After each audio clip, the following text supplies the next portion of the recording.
ഇന്ന് രാവിലെ T V തുറന്നപ്പോൾ ഒരു കാഴ്ച കണ്ടത് എന്നെ വല്ലാതെ എന്തു പറയാം ഒരു വല്ലാത്തൊരു വികാരമാണ് തോന്നിയത്. അല്ലെങ്കിൽ ഞെട്ടിച്ചു എന്നൊക്കെ വേണമെങ്കിൽ പറയാം. ഞെട്ടിച്ചു എന്നൊക്കെ പറയുമ്പോൾ ചിലപ്പോൾ നിങ്ങൾ പറയും അതൊരു എക്സാജറേറ്റ് ചെയ്ത് പറയുന്നു എന്നായിരിക്കാം. പക്ഷേ ടി വി തുറന്നപ്പോൾ ഒരു വാർത്ത കണ്ടു. വാർത്താ ചാനലാണ് ഇട്ടത്. വാർത്ത കണ്ടു. വാർത്തയിൽ ഞാൻ കണ്ടത് ഒരു കേരളത്തിൽ നിന്നുള്ള അല്ലെങ്കിൽ മലയാളത്തിലെ ഒരു ചാനലിൽ നിന്നും ഒരു പ്രതിനിധി മണിപ്പൂരിലെ മുഖ്യമന്ത്രി എൻ ബീരേന്ദ്ര സിംഗിനെ അദ്ദേഹത്തിനോട് നേരിട്ട് ചെന്ന് അദ്ദേഹത്തിൻ്റെ മുന്നിൽ മൈക്ക് വച്ച് അദ്ദേഹത്തിൻ്റെ കാര്യങ്ങൾ ചോദിക്കുന്നു. അദ്ദേഹം ചില കാര്യങ്ങൾ പറയുന്നു. എന്തായാലും തീർച്ചയായിട്ടും അത് എന്നെ സംബന്ധിച്ചിടത്തോളം എനിക്കത് കണ്ടുകൊണ്ടിരുന്നപ്പോൾ ഞാൻ വല്ലാതെ ഇഷ്ടപ്പെട്ടു പോയി ആ ഒരു പ്രവൃത്തി, അല്ലെങ്കിൽ ആ മുഖ്യമന്ത്രിയുടെ, അതായത് മണിപ്പൂരിലെ മുഖ്യമന്ത്രിയുടെ ആ പ്രവൃത്തി വല്ലാതെ നമുക്ക് ഇഷ്ടപ്പെട്ടു. കാരണം കേരളത്തിൽ നമുക്കത് കിട്ടാത്തതാണ്. കേരളത്തിലെ മുഖ്യമന്ത്രിയെ കേരളത്തിലെ ഒരു മാധ്യമ പ്രവർത്തകന് അദ്ദേഹത്തിൻ്റെ ക്യാബിനിൽ പോയി ചെന്ന് കാണാൻ കഴിയില്ല.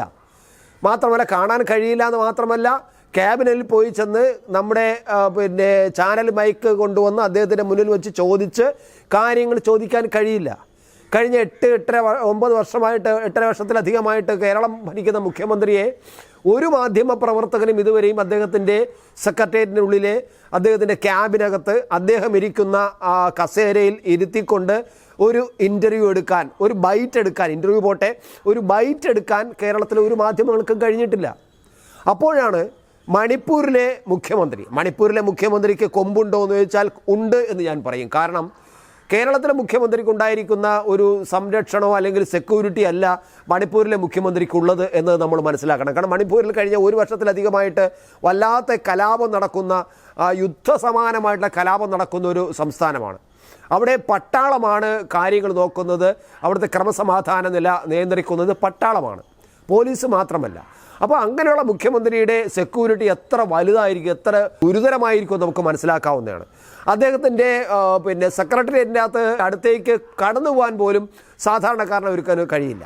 അപ്പോഴാണ് നമ്മൾ മലയാളത്തിലെ ഒരു മാധ്യമ പ്രവർത്തക, അത് ഒരു മാധ്യമപ്രവർത്തക, ഞാൻ പറയാം ഒരു വനിതാ മാധ്യമ പ്രവർത്തക അവിടെ ചെന്ന് അനുവാദം വാങ്ങി.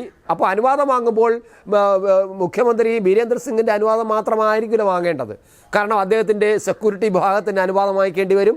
അദ്ദേഹത്തിൻ്റെ താളം ആണ് സെക്യൂരിറ്റി നടത്തുന്നത്, അതിൻ്റെ അനുവാദമായി, അങ്ങനെ എല്ലാ അനുവാദങ്ങളും വാങ്ങിക്കൊണ്ട് മാത്രമേ അതിനകത്തോട്ട് കയറാനും അദ്ദേഹത്തിൻ്റെ ഒരു ബൈറ്റ് എടുക്കാനും കഴിയും. എന്തായാലും ഒരു 10 മിനിറ്റോളം അദ്ദേഹത്തിൻ്റെ ക്യാബിനിൽ ഇരുന്നു കൊണ്ട്, അദ്ദേഹത്തിൻ്റെ മുഖ്യമന്ത്രി കസേരയിൽ ഇരുന്നു കൊണ്ട് ഒരു മലയാള മാധ്യമ പ്രവർത്തകന് ബൈറ്റ് കൊടുത്തു എന്ന് പറയുമ്പോൾ കേരളം മോഹിക്കുന്നതാണ്. എൻ്റെ രാജ്യത്തെ, എൻ്റെ സംസ്ഥാനത്തിൻ്റെ, എൻ്റെ മുഖ്യമന്ത്രിയെ എന്നെപ്പോലുള്ള ഒരു മാധ്യമ പ്രവർത്തകർ അദ്ദേഹത്തിൻ്റെ ഈ മുഖ്യമന്ത്രി കസേരയിൽ ഇരുന്നു കൊണ്ട് അദ്ദേഹം ആ കേരളത്തെക്കുറിച്ച് പറയുന്നത് കേൾക്കാൻ നമുക്ക് മോഹമുണ്ട്. അത് നടക്കില്ല. അതാണ് ഈ കേരള മുഖ്യമന്ത്രിയും ഒരുപക്ഷെ മണിപ്പൂർ മുഖ്യമന്ത്രിയും തമ്മിലുള്ള വ്യത്യാസം തോന്നുന്നത്. അതുകൊണ്ടാണ് എനിക്ക് രാവിലെ വാർത്ത കണ്ടപ്പോൾ എനിക്ക് വല്ലാത്ത ഒരു ഞെട്ടൽ തോന്നിയത് ഞാൻ നിങ്ങളുടെ പറഞ്ഞത് അതുകൊണ്ട് തന്നെയാണ്. ഇനി എന്താണ് ബീരേന്ദ്ര സിംഗ് പറഞ്ഞത്? അതുകൂടെ ഞാൻ പറഞ്ഞിട്ടാണല്ലോ ഈ വീഡിയോ ഞാൻ അവസാനിപ്പിക്കേണ്ടത്.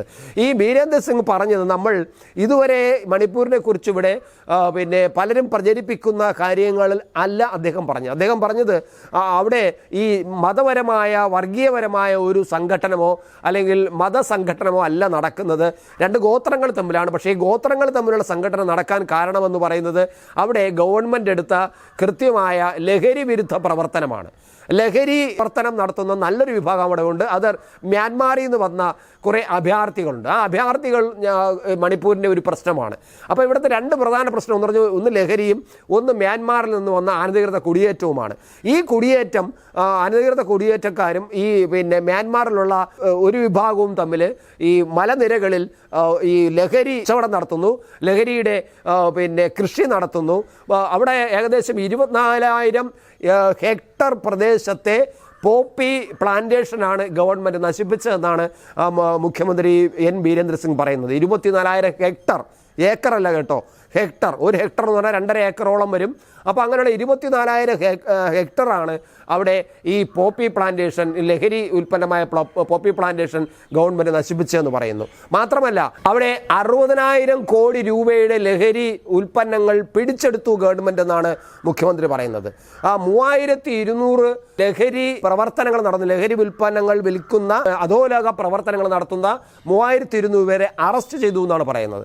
അങ്ങനെ ഇത്തരം പ്രവർത്തനങ്ങൾ ഗവൺമെൻറ് ചെയ്തതാണ്. അവിടെ ഇത്ര വർഗ സംഘടനമായിട്ട് വളർത്തിക്കൊണ്ടുവരാനും അങ്ങനെ രണ്ട് വിഭാഗങ്ങൾ തമ്മിൽ സംഘടനയായിട്ട് മാറ്റിക്കൊണ്ടുവരാനും ശ്രമിച്ചത്.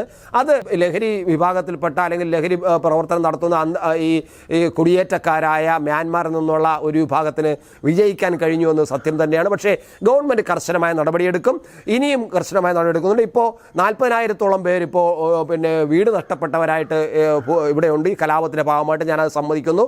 അവർക്കെല്ലാം എല്ലാ സൗകര്യങ്ങളും ചെയ്തു കൊടുക്കുന്നുണ്ട്. അവർക്ക് വീട് വെച്ച് കൊടുക്കാനുള്ള സംവിധാനങ്ങൾ നമ്മൾ നോക്കുന്നുണ്ട്. മാത്രമല്ല അവരുടെ ക്യാമ്പുകളിൽ അവർക്ക് എല്ലാ സൗകര്യങ്ങളും, വസ്ത്രങ്ങളും ഫുഡും അതുപോലെ മരുന്നുകളും എല്ലാം എത്തിക്കുന്നുണ്ട്. പക്ഷേ എങ്കിൽ പോലും അവർക്ക് അവരുടെ വീടുകൾ വേണം എന്നത് അത്യാവശ്യമാണ്. ക്യാമ്പിൽ താമസിക്കാൻ എത്ര കാലം താമസിക്കും? അതുകൊണ്ട് അവരെ വീടുകൾ നിർമ്മിച്ചു കൊടുക്കും. അങ്ങനെ ചർച്ചയിലൂടെ മാത്രമേ കാര്യങ്ങൾ പരിഹരിക്കാൻ കഴിയൂ. അങ്ങനെ ചർച്ച ചെയ്ത് കൃത്യമായിട്ടും ഈ മണിപ്പൂർ വിഷയം തീർത്തിരിക്കും എന്നാണ് നമ്മുടെ മലയാളത്തിലെ ഒരു മാധ്യമ പ്രവർത്തകരോട് ഈ വീരേന്ദ്ര സിംഗിന് പറഞ്ഞത്.